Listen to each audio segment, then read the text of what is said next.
ತಮಿಳುನಾಡಲ್ಲಿ Vijay CM ಆಗೋದಂತೂ fix.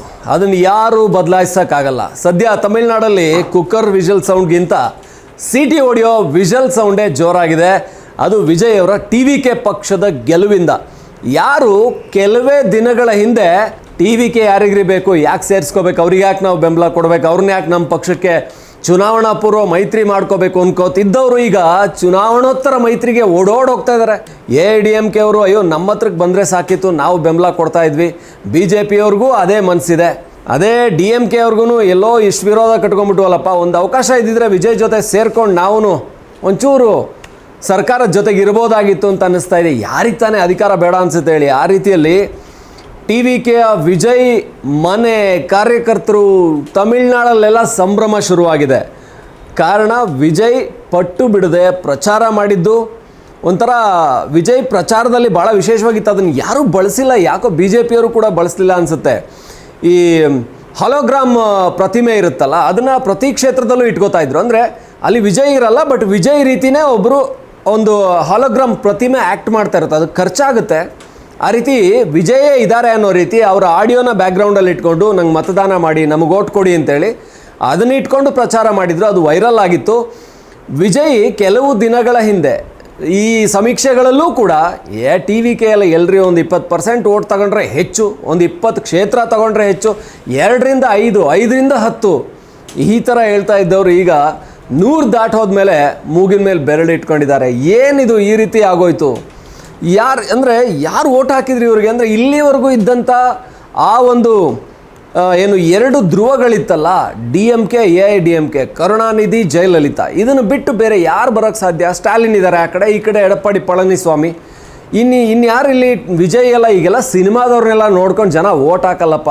Cinema ಸ್ಟಾರ್ಸ್ನ ಹೋಗಿ ಥಿಯೇಟ್ರಲ್ಲಿ ಸಿನಿಮಾಗಳನ್ನು ನೋಡ್ತಾರೆ ಹೊರತು, ಮೊಬೈಲಲ್ಲಿ ನೋಡ್ತಾರೆ ಹೊರತು, ಅವ್ರನ್ನ ಓಟ್ ಹಾಕಿ ಗೆಲ್ಲಿಸೋ ಮಟ್ಟಿಗೆ ನಮ್ಮ ಜನ ಇಲ್ಲ ಅಂತ ಅಂದ್ಕೊಂಡಿದ್ದವ್ರಿಗೆ ಒಂದು ಹೊಸ ಶಾಕ್ ಇದು, ಬಿಗ್ ಶಾಕ್ ಇದು.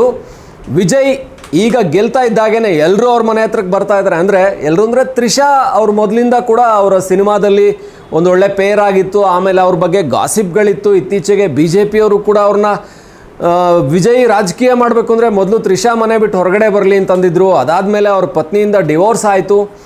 ಇವೆಲ್ಲ ವಿಜಯ್ಗೊಂಥರ ಹಿನ್ನಡೆ. ಅವರು ಪ್ರಚಾರ ಮಾಡೋಕ್ಕೆ ಹೊರಟಾಗ ಅಲ್ಲಿ ಜನ ಬಂದು ಅಲ್ಲೊಂದಷ್ಟು ಪ್ರಾಣ ಕಳ್ಕೊಂಡು, ಇದೆಲ್ಲವೂ ಕೂಡ ವಿಜಯ್ಗೆ ಅಯ್ಯೋ ಇದೇನಪ್ಪ, ವಿಜಯ್ ತುಂಬ ಹಿನ್ನಡೆ ಅನುಭವಿಸ್ತಾರೆ, ಅವ್ರು ಗೆಲ್ಲೋಕ್ಕೆ ಸಾಧ್ಯ ಇಲ್ಲ.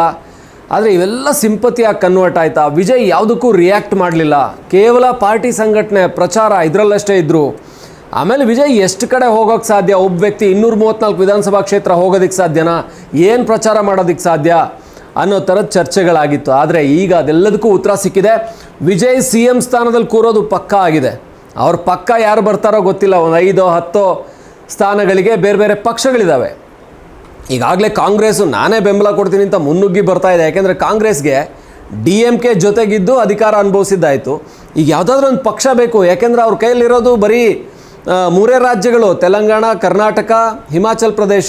ಈ 3 ಬಿಟ್ಟರೆ 4ನೇ ರಾಜ್ಯ ಅಟ್ಲೀಸ್ಟು ಸೌತಲ್ಲಿ ನಂದು ಒಂದು ಸ್ವಲ್ಪ ಎಕ್ಸಿಸ್ಟೆನ್ಸ್ ಇರಲಿ. ಈ ಕಡೆ ಕೇರಳ ಒಂದು ಗೆದ್ಕೊಂಡ್ರೆ ಪೂರ್ತಿ ಸೌತ್ ನಾನು ಖಾಲಿ ಆಗಿಬಿಡ್ತೀನಿ. ಆ ಕಡೆ ಆಂಧ್ರ ಪ್ರದೇಶ ಇಲ್ಲ, ಎಲ್ಲವನ್ನು ಕಳ್ಕೊಂಡಿದ್ದಾಗಿದೆ. ಯಾವುದೇ ಈ ಒಂದು ಅವಕಾಶ ಸಿಕ್ಕಿದರೆ ಬಿಡಬಾರ್ದು. ರಾಹುಲ್ ಗಾಂಧಿ ಮೊದಲೇ ಚುನಾವಣಾ ಪೂರ್ವ ಮೈತ್ರಿಗೇ ವಿಜಯ್ ಜೊತೆ ಹೋಗೋದಕ್ಕೆ ರೆಡಿ ಇದ್ದರು. ಆದರೆ DMK ಬೇಕಲ್ಲ ಅನ್ನೋ ಕಾರಣಕ್ಕೆ ಸುಮ್ಮನಾದರು. ಈಗ DMK ಇಲ್ಲಿ ಗೆಲ್ತಾ ಇಲ್ಲ. ಅಟ್ಲೀಸ್ಟು ಈಗ ಚುನಾವಣೋತ್ತರ ಮೈತ್ರಿ ವಿಜಯ್ಗೆ ಬೆಂಬಲ ಕೊಡೋಣ ಅಂತ ಮನಸ್ಸು ಮಾಡ್ತಾ ಇದ್ದಾರಂತೆ. ಆದರೆ TVK ನೋಡೋಣ ಕೊನೆಯವ್ರಿಗೆ ಕಾದು. 118 ನಾವೇ ಬಂದರೆ ಯಾಕೆ ಯಾರು ಸಹಕಾರ ಬೇಕು? ಮತ್ತು ಈ ಕಾಂಗ್ರೆಸ್ನೆಲ್ಲ ಜೊತೆಗೆ ಇಟ್ಕೊಂಡ್ಬಿಟ್ರೆ ದೊಡ್ಡ ಏನು ರಾಷ್ಟ್ರೀಯ ಪಕ್ಷ, ದೆಹಲಿ ಮಟ್ಟದಲ್ಲಿ ಹೈಕಮಾಂಡು, ರಾಹುಲ್ ಗಾಂಧಿ ಅವ್ರ ಮಾತೆಲ್ಲ ಕೇಳಬೇಕು. ಯಾವುದೋ ಸಣ್ಣ ಪುಟ್ಟ ಪಕ್ಷ ಸೇರಿಸ್ಕೊಂಡ್ರೆ ಒಂದು 10 ಶಾಸಕರು 15 ಶಾಸಕರು ಇರೋದು, ಅದು ಬೇರೆ ಬೇರೆ ಇದ್ದಾವೆ. ಏನು TMK, ವಿಜಯಕಾಂತ್ ಅವ್ರದ್ದು ಬೇರೆ ಬೇರೆ ಪಕ್ಷಗಳಿದ್ದಾವೆ, NTK ಇದೆ, ನಾನ್ ತಮಿಳರ್ ಕಚ್ಚಿ, ಇವೆಲ್ಲ ಇವನ್ನೇನಾದರೂ ಜೊತೆಗೆ ಸೇರಿಸ್ಕೊಂಡ್ರೆ ಸುಲಭವಾಗಿ ಗೆಲ್ಲಬಹುದು, ಸುಲಭವಾಗಿ ಸರ್ಕಾರ ಮಾಡ್ಬೋದು, ಯಾವ ಟೆನ್ಷನ್ನು ಇರಲ್ಲ. ಸೊ ಹಾಗಾಗಿ ಈಗೆಲ್ಲ ವಿಜಯ್ ಕೈಲಿದೆ.